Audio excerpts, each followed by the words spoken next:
사랑의 아버지 하나님 감사합니다. 오늘 이 새벽에도 주님 앞에 나와 하나님께 예배할 수 있게 하심을 감사드립니다.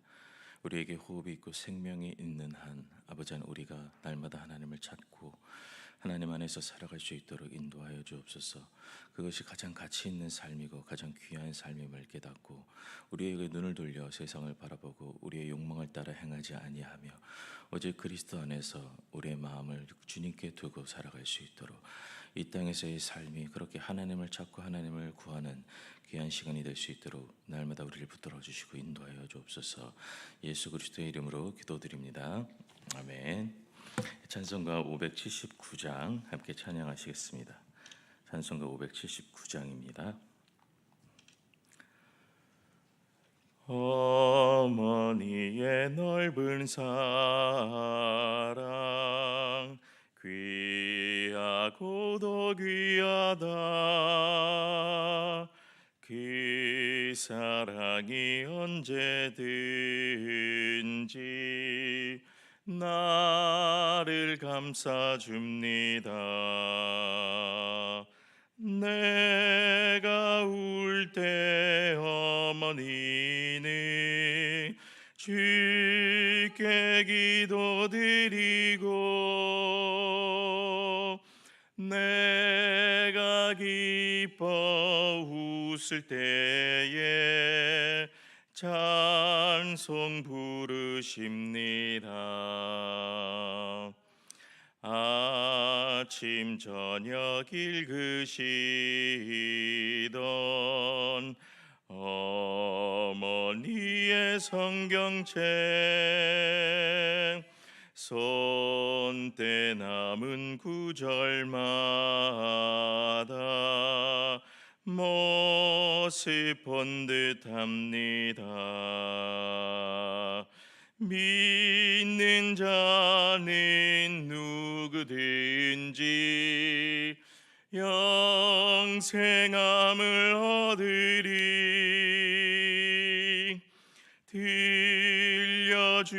들려주신 귀한 말씀 이제 힘이 됩니다. 홀로 누워 괴로울 때 헤매다가 지칠 때 부르시던 찬송 소리 귀에 살아옵니다. 반석에서 샘물 나고 왕무지에 꽃피니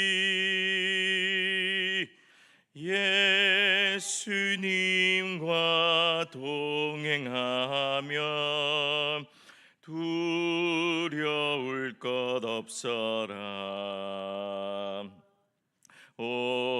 온유하고 겸손하며 올바르고 굳세게 어머니의 뜻 받들어 보람있게 살리라. 풍파많은 세상에서 선한 싸움 싸우다 생명신에 흐르는 곳 길이 함께 살리라. 오늘 하나님께서 우리에게 주신 말씀은 출애굽기 20장 12절 말씀입니다. 출애굽기 20장 12절 말씀입니다.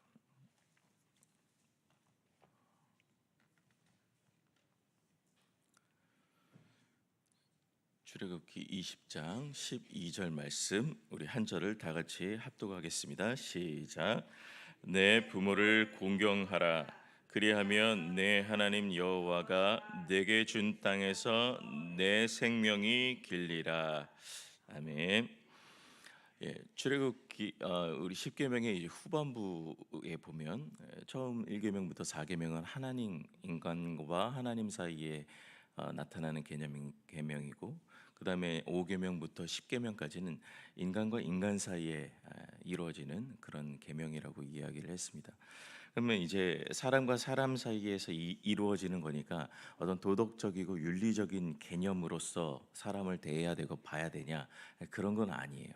왜냐하면 성경은 모든 것이 이제 영적인 개념으로 그 영적으로 쓰여진 책이지 단순히 우리가 인간과 인간 사이에서 경험할 수 있는 어떤 육적인 의미로서 쓰여진 책이 아니라는 거죠. 그러면 이 이웃과 이웃, 그러니까 사람과 사람 사이에 맨 처음 우리가 이웃으로 생각해야 되는 대상이 어떤 사람이냐면 바로 부모라는 거예요.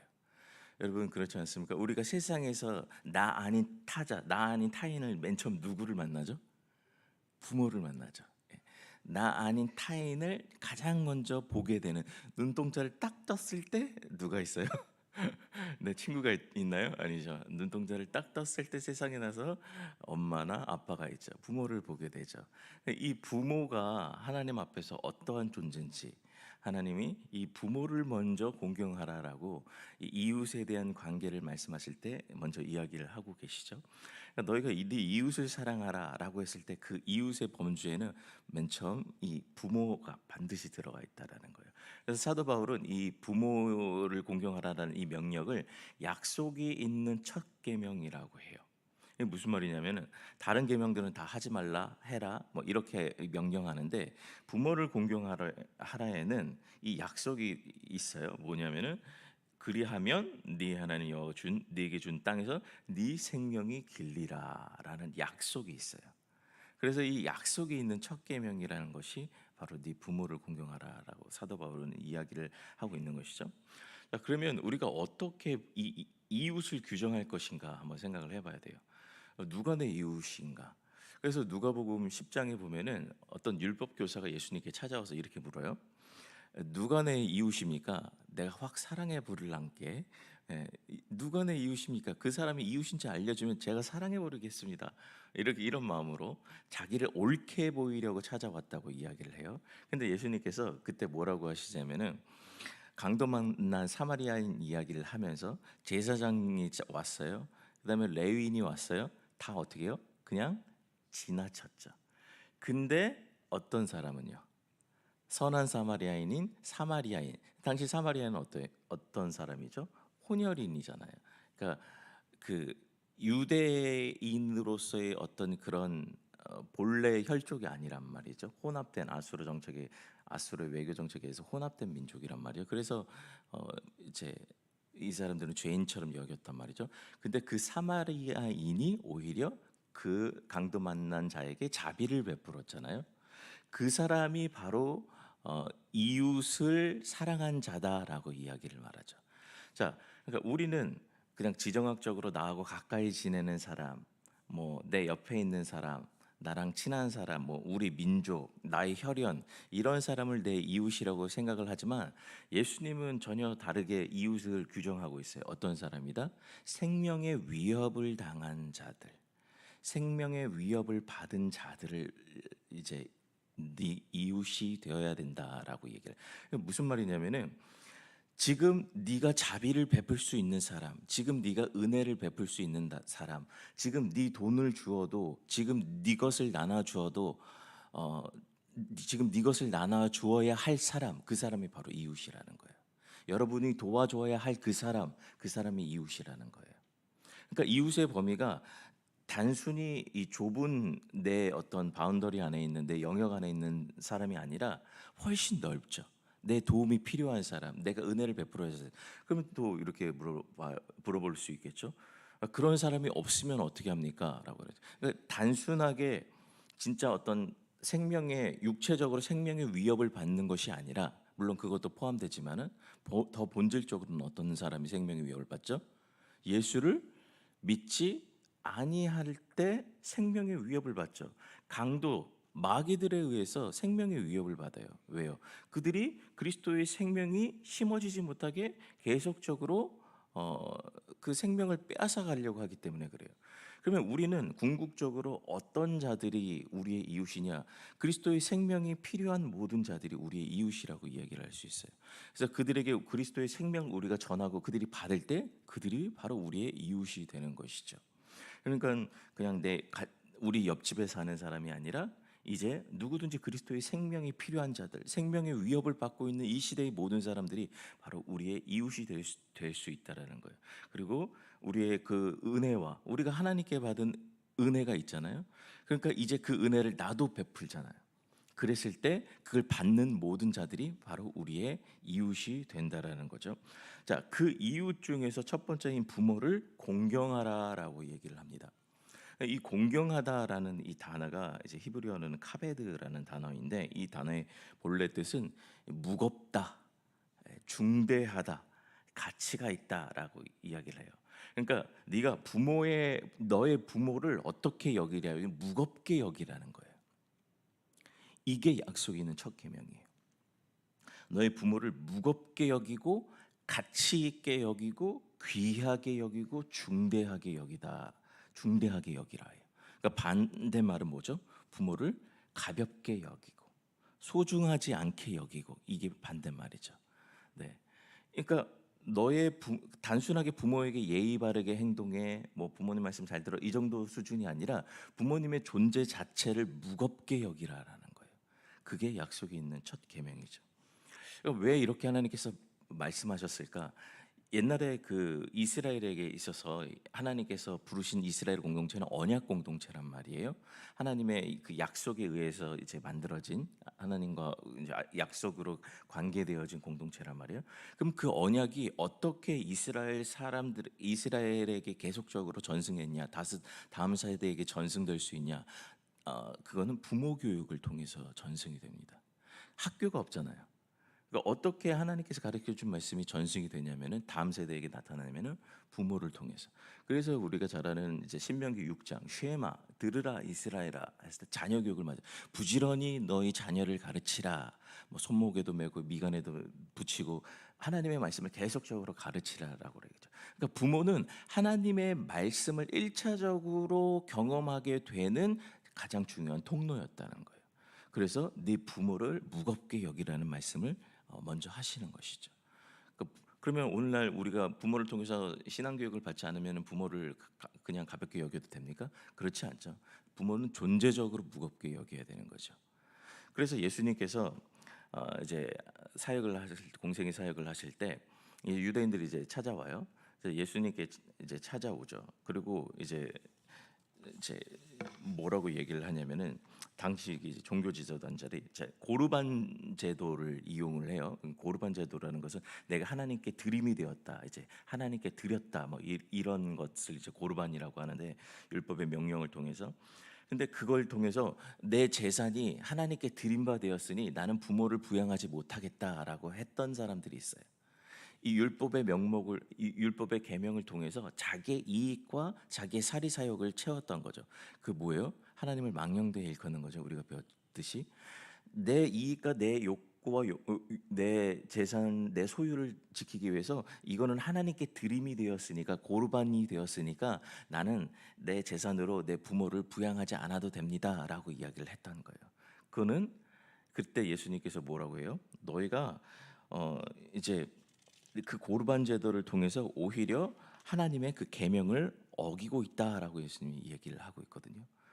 그러니까 어떤 종교적 제도를 통해서 그걸로써 하나님의 명령을 스스로 거스린다라는 거예요. 요거 있잖아요. 요거 끌어와 가지고 요 하나님의 명령을 요거 있으니까는 요걸로 내가 요렇게 하면 되겠네요. 요런 식으로 내가 하나님의 어떤 말씀들을 끌어와 가지고 내 식대로 해석을 하고 오히려 그걸로써 하나님의 말씀을 어겨버리는 상황이 나타나게 된 거죠. 그래서 예수님이 그걸 꼬집었죠. 아니다. 너희는 너희의 부모를 고르반이라는 제도로서 부양하는 그러한 너희의 사명을 저버리지 말아라라고 이야기를 하고 있는 것이죠. 그러니까 우리는 존재적으로 본질적으로 부모라는 존재를 굉장히 무겁고 소중하게 대해야 된다는 것이 바로 하나님의 계명이라고 합니다. 저도 부모님을 저는 이제 아버지는 돌아가셨지만은 무겁게 여기냐라고 얘기했을 때 늘 부끄럽죠. 그러나 이것이 하나님의 계명이기 때문에 그리스도 안에서 이 말씀이 우리에게 되어져야 된다라는 사실이죠. 부모가 우리에게 무겁게 여겨져야 된다라는 것이죠. 네. 그래서 부모를 이제 그렇게 공경을 하게 되면 하나님께서 내게 준 땅, 여기 하나님께서 준 땅은 일차적으로 언약적 땅이죠. 이스라엘 백성들이 어디에 들어갔어요? 언약의 땅인 가나안에 들어갔죠. 그 땅에서 안식하게 되는 네 땅에서 너의 생명이 길리라.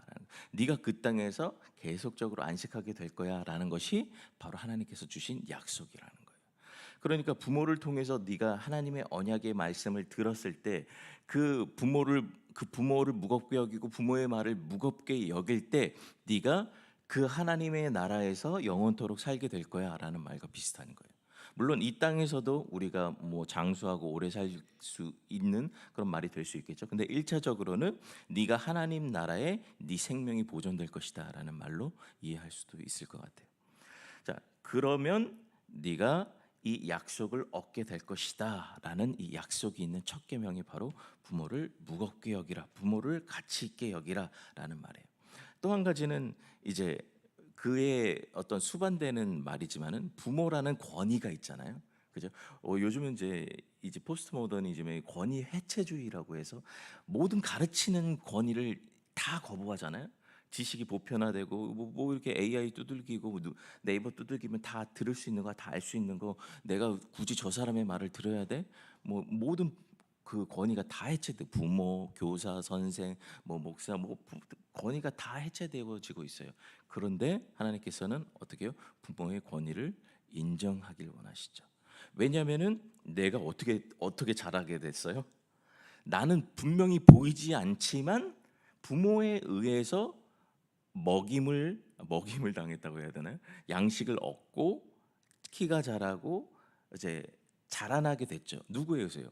부모에 의해서요. 근데 인간은 부모를 모르죠. 보지 않았으니까. 네. 뭐 왜 이렇게 나를 낳았어? 뭐 이렇게 그렇게 할지언정 부모가 나를 길러줬다라는 사실을 사실은 망각하죠. 마찬가지로 하나님께서 보이지 않는 하나님이 너를 기르고 있다라는 것을 우리는 부모를 통해서 반추해 볼 수 있는 거죠. 보이지 않는 하나님이 나에게 때마다 양식을 주고 나를 기르고 있다.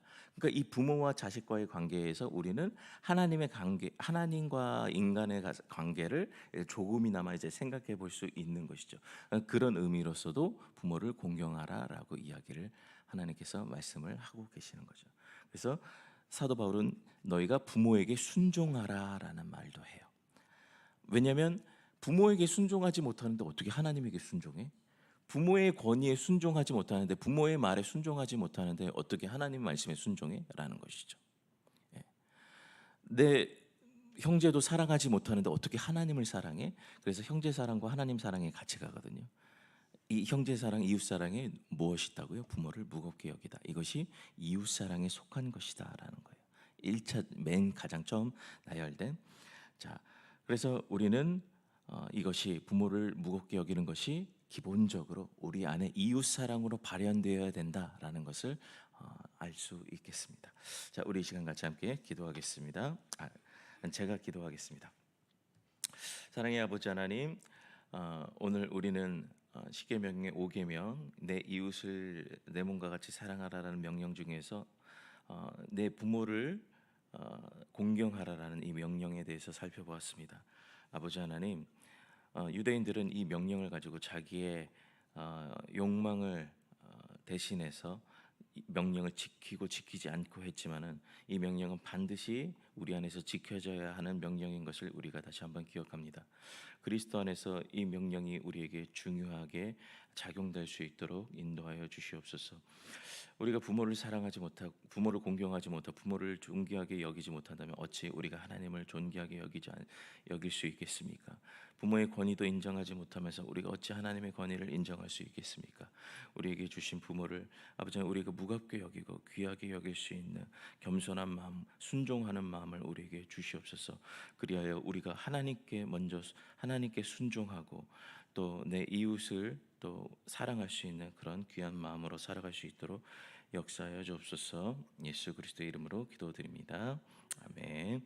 하늘에 계신 우리 아버지, 아버지의 이름을 거룩하게 하시며 아버지의 나라가 오게 하시며 아버지의 뜻이 하늘에서와 같이 땅에서도 이루어지게 하소서. 오늘 우리에게 일용할 양식을 주시고 우리가 우리에게 잘못한 사람을 용서하여 준 것 같이 우리의 죄를 용서하여 주시고 우리를 시험에 빠지지 않게 하시고 악에서 구하소서. 나라와 권능과 영광이 영원히 아버지의 것입니다. 아멘.